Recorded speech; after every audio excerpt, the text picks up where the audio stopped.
사랑하는 예봄의 성도 여러분, 오늘 목요일 새벽입니다. 오늘도 사랑하는 성도님들의 가정과 생업에 하나님의 은혜와 평강이 넘쳐나기를 주님의 이름으로 축원합니다. 어석기 코로나19가 종식이 되고 성도님들의 모든 삶이 정상화되고 또 모든 어려움이 다 물러가기를 주님의 이름으로 기도합니다. 오늘 이 새벽 시간에 주시는 하나님의 말씀은 잠언 15장 22절의 말씀입니다.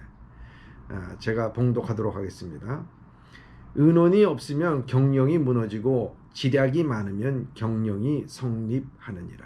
다시 한번 읽도록 하겠습니다. 의논이 없으면 경영이 무너지고 지략이 많으면 경영이 성립하느니라. 저는 오늘 본문의 말씀을 통해서 함께 이 말씀을 묵상하고자 하는 주제는 성공이란 무엇인가? 성공하려면이라는 주제입니다. 성공하려면. 참 성공이란 말 들어도 기분이 좋지요. 예, 그렇습니다. 우리 사랑하는 성도 여러분의 모든 생업이 다 성공하기를 바라고 인생이 성공하기를 바랍니다. 성공이라는 것이 무엇일까요? 성공이란 사람마다 추구하는 가치관에 따라 다르게 나타날 수가 있습니다. 부와 명예와 같은 물질적인 것을 기준으로 할 수도 있고 사랑을 베풀고 다른 사람들에게 봉사하는 것을 목적으로도 할 수가 있습니다. 각각의 가치관에 따라 다른 목적을 가질 수 있지만 목적한 바를 이루는 것을 성공했다고 합니다. 그래서 성공하는 사람들의 이야기를 들어보면 성공하는 이유가 있고 실패하는 사람의 이야기를 들어보면 실패하는 그 이유가 있습니다. 성공과 실패의 기준은 다르지만 어떤 목적을 성취하기 전에 그 성공과 실패에 대해서 우리는 알 수 있다 하는 것입니다. 그래서 오늘 본문의 말씀을 통해서 우리가 어떤 목적을 성취하기 전에 알아야 할 것을 우리에게 분명히 말씀해주고 있는 것입니다. 그것은 다른 것이 아니라 의논이 없으면 경영이 무너진다 이렇게 말씀하고 있습니다. 저는 이 말을 다른 말로 얘기하면 의논이 없으면 성공하지 못한다 하는 말로서 바꿀 수가 있겠습니다. 의논이 없다라고 번역된 말은 상호간에 긴밀한 의논이 없는 것을 말합니다. 미련한 자는 일을 할 때 관계자들의 의견을 나누지 않고 아집과 독단으로 일을 처리합니다. 이런 사람은 운이 좋아서 한두 번은 성공할 수 있겠지만 결국은 경영에 실패할 수밖에 없습니다. 그래서 본문의 경영이란 말은 그 원래 목적 또는 계획을 의미하는 것입니다.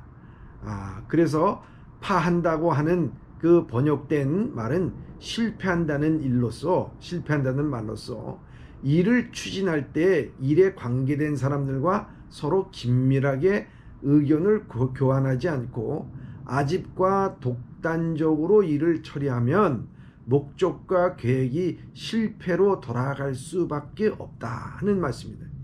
이러한 사람들이 이끄는 공동체는 항상 그 불신과 다툼과 음모가 그치지 않으며 마음이 나누어지고 지혜를 얻지 못해서 결국 그 목적과 계획대로 성취될 수가 없다라는 말씀입니다.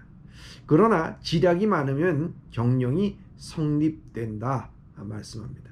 여기서 지략이라고 하는 것은 특별한 정책을 수립하는 일에 참여하는 조언자나 충고자들을 의미한다 하는 것입니다. 이 지략이 많다는 말은 이러한 유능한 조언자들이 많고 그들의 의견이 충분히 교환하고 그 뜻을 목적을 성취하기 위해서 하나로 결집되는 시스템을 갖추고 있는 것을 말씀하고 있는 것입니다. 나라나 어떤 공동체 또 교회도 마찬가지죠. 풍부한 경험이나 탁월한 전문가적인 지식을 가진 참모들이 반드시 필요합니다. 그러므로 지혜로운 지도자는 이러한 참모를 얻기 위하여 최선을 다하고 일을 할 때에는 그들과 의논하고 그 의견을 결집하여 일을 처리합니다. 이러한 공동체는 마음이 하나가 되고 지혜롭게 일을 처리해서 목적과 계획을 성취할 수가 있습니다. 다윗이 성공적으로 나라를 다스릴 수 있었던 것은 바로 이러한 지략가들이 주변에 참모들이 주변에 참 많이 있었기 때문이라는 것입니다. 역대상 27장에 보면 다윗의 숙부 요나단은 지혜가 있어 모사가 되며 서기관도 되었고 학모니의 아들 여이엘은 왕자들의 수종자가 되었고 아히도벨은 왕의 모사가 되었고 알렉 사람 후세는 왕의 벗이 되었고 이렇게 되어 있습니다. 그러니까 이 다윗의 주변에는 참 참모진들과 그 지략가들이 참 많이 있었어요. 그렇기 때문에 그 다윗이 왕권이 흔들리지 않고 위기 때마다 그 극복할 수가 있었습니다. 특별히 눈여겨보는 지략가 중에 하나가 누구냐? 후세입니다. 후세. 압살롬이 반역을 일으켰을 때요, 후세가 위장 전역을 한 것처럼 그 압살롬에게 가서 이 다윗은 참 노련한 사람입니다. 지금 막 치면은 숨어 있다가 역공을 당할 위험이 있습니다. 그러니까 좀 기다려 보십시오라는 그런 압살롬을 속인 거죠. 다윗을 돕기 위하여서. 그런 지략가 덕분에 다윗은 한숨을 돌릴 수가 있었고 후위를 도모할 수가 있었던 것을 알 수가 있습니다. 이것처럼 이 다윗에게는 많은 지략가가 있었어요. 그러기에 다윗은 마지막까지 자기가 그 편안히 세상을 떠날 수 있는 그런 왕이 되었다는 것을 알 수가 있습니다. 잠언 11장 14절에도 지략이 없으면 백성이 망하여도 지략이 많으면 평안을 누리느니라 이렇게 말씀하고 있어요. 지혜로운 사람은 겸손하여 다른 사람들의 말에 귀담아 듣고 이를 반영하여 때로 기대했던 것보다 더 큰 성과를 얻을 수 있습니다. 15세기의 신학자 토마스 아켄페스는 이렇게 말합니다. 모든 것을 다 아는 지혜로운 사람이 누가 있을까? 그러므로 자기 생각을 지나치게 신뢰하지 말고 다른 사람의 의견에도 귀를 기울이도록 하라고 말합니다.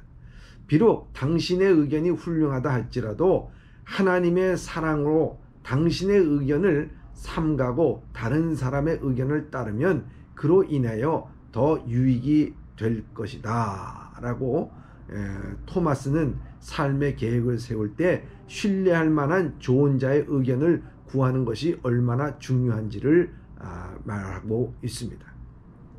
하나님이 원하시는 삶의 방향을 잡기 위해서는 지혜로운 사람은 하나님의 인도하시는 지혜가 담겨있는 여러 가지 조언들에 대해서 마음을 열고 있습니다. 다른 사람들의 현명한 조언을 구하는 사람은 자신이 결정을 내릴 때 어떤 중요한 점들을 간과할 수 있다는 것을 아는 사람이라 하는 것입니다. 이스라엘에서 가장 지혜로웠던 이 솔로몬도 다른 사람들에게 조언을 받아들이는 것이 얼마나 중요한지, 그래서 오늘 본문의 말씀을 기록하고 있는 것입니다. 의논이 없으면 경영이 무너지고 지략이 많으면 경영이 성립하느니라. 성공한다는 거죠. 그런데 성도들이 제일 먼저, 그리고 제일 가까이에, 그리고 제일 많이 들어야 될 이 좋은 자의 말씀은 바로 하나님이시라는 거예요. 여러분, 하나님처럼 위대한 좋은 자는 없습니다. 아니, 지도자는 없습니다. 그래서 이사야서 9장 6절에 이렇게 말씀하고 있습니다. 이는 한 아기가 우리에게서 낳고 한 아들이 우리에게 주신 바 되었는데 그의 어깨에는 정사를 메었고 그의 이름은 기묘자라 모사라 전능하신 하나님이라 영종하신 아버지라 평강의 왕이라 할 것임이라 이렇게 말씀하고 있습니다. 그 이름은 기묘자라 모사라. 참 지략이 있다는 거죠. 지략가라는 거죠. 주님 잘 믿고 주의 말씀만 따라서 살아도요 성공한다는 겁니다. 다른 거 필요 없다는 거예요. 그리고 하나님의 지혜로운 조언을 통해서 우리를 보호하시고 또 이 모든 것을 통해서 주님께서는 그 선의 길로 또 영광의 길로 우리를 인도하여 주신다는 것입니다. 좋은 자들을 찾고 그 사람들로 인하여 하나님 앞에 우리가 감사를 드려야 되는 것입니다. 그들의 도움을 받아 당신의 인생에 대한 하나님의 계획이 무엇인지 더 분명히 깨달아야 된다고 하는 것입니다. 그러면 성공을 한다는 것입니다. 여러분, 오늘날 우리가 이 세상에서 성공을 위한 성공에 대한 삶이 아니라 하나님의 뜻을 따라 살아가는 사람이 진정한 성공이래요. 물질을 많이 얻는 것, 명예를 얻는 것, 높은 지위에 있는 것, 자녀들이 잘 되는 것 다 성공입니다. 그러나 무엇보다도 큰 성공은요, 하나님의 말씀을 늘 묵상하고 그 말씀대로 쫓아 살려고 애쓰는 사람은 시냇가에 심기준 나무같이 그 손으로 하는 모든 것마다 열매를 맺듯이 그 노력과 수고가 허탄한 곳으로 돌아가지 않는다는 것입니다. 사랑하는 예봄의 성도 여러분, 오늘도 성공하십시오. 반드시 성공하십시오. 그 성공하기 위해서는요, 하나님의 말씀대로, 하나님의 조언대로, 하나님께서 우리의 지략가가 되셔서 우리를 인도하신 대로 겸허하게 머리 숙이고 주의 말씀을 받아들이며 말씀대로 살 때 우리 사랑하는 예봄의 성도들이 오늘 하루도 성공하게 될 줄 믿습니다. 기도하겠습니다. 사랑의 하나님 아버지, 오늘도 우리에게 하루의 생명호흡을 허락해 주셨습니다. 오늘도 하루를 살아갈 때 하나님 주의 말씀대로 우리가 지략을 삼아 살아갈 수 있도록 인도하여 주셔서 오늘 하루가 성공적인 삶을 삶으로 말미암아